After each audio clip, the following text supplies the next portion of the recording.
Today on Camera Clips, we're going to discuss how to get that epic family photo when you're on vacation or just in your own backyard.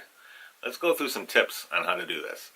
Tip number one, you don't need to take multiple shots of your family because you're going to tire the smiles and excitement out. What you want to do is set up your shot already, meaning this. Look at some areas and take some landscape shots to see if that's the background and the color scheme that you're wanting before you bring them into it, so that you're only going to take 1, 2, or 3 shots with your family. You start getting over 3, you're going to start seeing people are going to get worn out. So get your background and your composition first. Now, if you want to do some like artistic type stuff, like silhouettes and things like that, I like the silhouette shots. I think they look really cool. You got to have good background color to pull this off. Sunsets work spectacular for this. If you look at some of our photos, and I'm going to show you some right here, we got these great lighting in the background. So turn your ISO all the way down so that it's focusing the color on the background and not on you. Some cool things to do is to either look away from the camera or to have some body language excitement, like you're holding up your hands or something like that, to make it look interesting. Some other things that you can do is black and whites. Black and whites turn out spectacular, especially if you have a really cool background setting.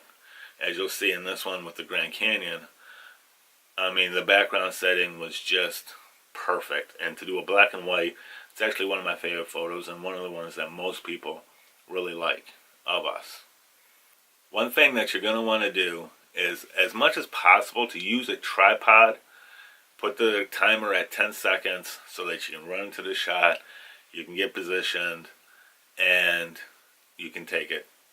Or you can use a remote if you're able to do that as well.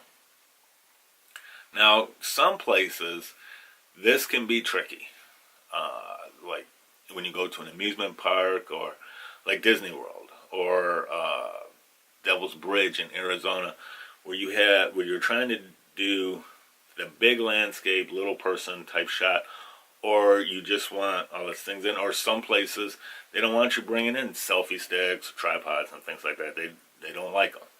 And that's fine. If you have to ask somebody to take the shot for you, most people are more than willing to. And in fact, in some areas, that's just how people do it. You take my photo, I take your photo. If you're in Disney World, you have the photo pass people, and they'll do it for you. A little trick is, put your camera on the continuous shoot mode, so that, because sometimes people have shaky hands, just like you do. It will click off a couple of shots, so you'll still get the photo out of it, even if there's like 3 or 4 that are blurry. You'll get one that's really clear, really in focus. So that's a good tip to pay attention to. So, in other words, to get that family photo, you don't want to tire the family out in doing this. Just snap off a couple of shots and be done with it and go on to your next thing. Make sure you line up the landscape, the composition, get it in ready, take some shots before you bring them into that picture. And that way, it will save you lots of time, lots of hassle, and will save the smiles for the camera. Alright, Camera Clips is here to help you. See you next time.